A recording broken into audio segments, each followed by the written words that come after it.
Special report में चलिए अब आपको बिहार लेकर चलते हैं। पिछले 3 दिन से चिराग पासवान और उनकी पार्टी चर्चा में है।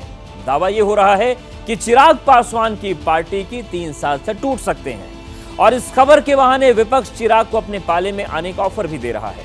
तो चिराग की पार्टी के सांसद टूट की खबर को अफवाह बताकर विपक्ष को घेर रहे हैं, लेकिन सवाल यह है कि सच्चाई क्या है और इसी की खोज जारी है। चिराग पासवान अपने सांसदों से बातचीत नहीं कर रहे हैं, ऐसा कुछ है क्या? अभी not even a week back मेरी मुलाकात मुझे पुनः राष्ट्रीय अध्यक्ष चुना गया। उन्होंने ही, उनकी सहमति से ही मुझे पुनः पार्टी का राष्ट्रीय अध्यक्ष चुना गया। ये वही सोच है जो साजिश लगातार रचने का प्रयास करती रहती है कि कैसे इसकी पार्टी टूटे। बल्कि मैं चाहूँगा कि इस सवाल का जवाब आप मेरे सांसदों से ही ले लें, वो खूबसूरती से इन तमाम आरोपों का जवाब दे देंगे।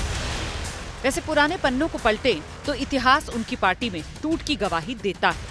2005 में दर्जन भर विधायक जेडीयू में शामिल हो गए। 2021 में बिहार के इकलौते विधायक जेडीयू में चले गए। 2021 में ही मणिपुर के इकलौते विधायक बीजेपी में शामिल हो गए। 2021 में 6 सांसदों में से 5 ने अलग पार्टी बना ली। चिराग पासवान की पार्टी के 5 सांसद हैं। एक खुद चिराग पासवान तो दूसरे उनके बहनोई अरुण भारती हैं, जबकि वीणा भारती जो वैशाली से सांसद हैं वो और साथ ही समस्तीपुर की सांसद शांभवी चौधरी, दोनों का ही जेडीयू परिवार से कनेक्शन है।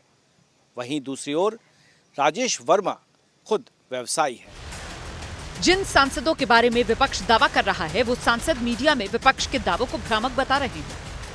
राजद को लगता है कि उनकी डूबती भी नहीं रुक पाएगी, पर उनका हम मानते हैं कि ये एक असफल प्रयास रहेगा। हम साथ थे, हम साथ हैं और आने वाले समय में मजबूती से हमारे नेता श्री चिराग पासवान जी के साथ रहेंगे, उनके साथ ही खड़े।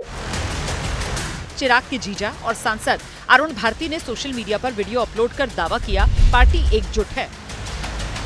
हमारे नेता श्री चिराग पासवान जी को उनके साथ, राजद के साथ मिलकर एनडीए के खिलाफ खड़े होने का एक ऑफर देना इस बात का सबूत है कि राजद हमारे गठबंधन को कमजोर करना चाहता है ताकि वे अपनी खोई हुई राजनीतिक जमीन को वापस पा सकें।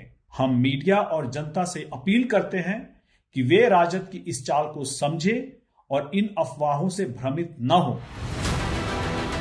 वैसे राजनीति में कब क्या हो जाए कोई नहीं जानता। ऐसा इसलिए क्योंकि जो चिराग के चाचा पशुपति पारस मीडिया की लाइमलाइट से दूर सियासत के नेपथ्य में चले गए थे, वो अचानक सुर्खियों में आ गए। 26 अगस्त को पारस की मुलाकात दिल्ली में अमित शाह से हुई। उससे पहले उनकी मुलाकात पटना में बीजेपी के प्रदेश अध्यक्ष दिलीप जायसवाल से हुई। माना जा रहा है चिराग को बैलेंस करने के लिए ही बीजेपी ने प्लान बी एक्टिव किया है। पार्टी में टूट की इस चर्चा के पीछे की वजह चिराग पासवान के वो स्टैंड है जो बीजेपी की लाइन से अलग लिए गए हैं। जातीय गणना, आरक्षण और वक्फ बिल के मुद्दे पर चिराग पासवान ने खुलकर बीजेपी के खिलाफ लाइन ली। झारखंड विधानसभा चुनाव अलग लड़ने का भी फैसला लिया, जिसके बाद से अटकलों का दौर शुरू हुआ कि चिराग के मन में आखिर चल क्या रहा है।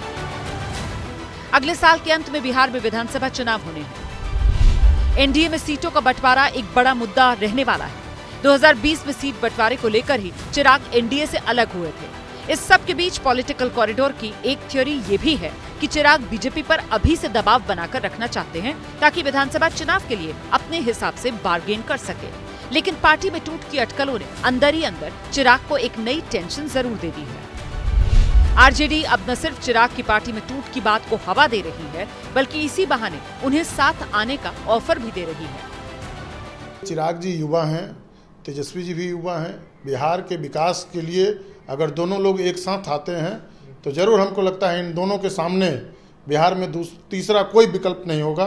तेजस्वी जी और चिराग जी अगर साथ आ गए तो हमको लगता है कि बिहार में मतलब 200 से अधिक सीट आरजेडी गठबंधन जो होगी वो जीतने का काम करेगा। चिराग की पार्टी में टूट की चर्चा की सच्चाई क्या है ये तो समय आने पर पता चलेगा, लेकिन इतना जरूर है कि बिना आग के धुआं नहीं उठता और जो चर्चा गर्म है उसके पीछे कुछ न कुछ तो जरूर पक रहा है।